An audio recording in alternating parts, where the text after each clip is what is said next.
flytte hjemmefra første gang, kan det betale sig, at man går på boligportalen og leder efter billige lejligheder eller kollegier. Og når man har fundet en lejlighed, kan man på borger.dk kan man gå ind og søge om boligsikring. Man kan også gå ind og lave en udregning på, hvor meget man sådan cirka vil få. Man skal vælge en fagforening for det område, man gerne vil ind for i forhold til sin uddannelse. Hvis man hos fagforeningen kan dokumentere, at man er på grundforløbet, skal man vide, at det er gratis i al den tid, du går på grundforløb.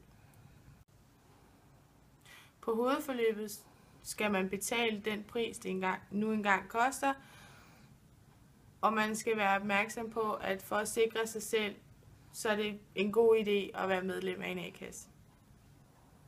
Som ung i dag er det ikke normalt at have en forsikring. Mange forældre har i dag en forsikring, som er gældende for den unge til de 21. Almindelig Brand har et forsikringstilbud til unge under uddannelse.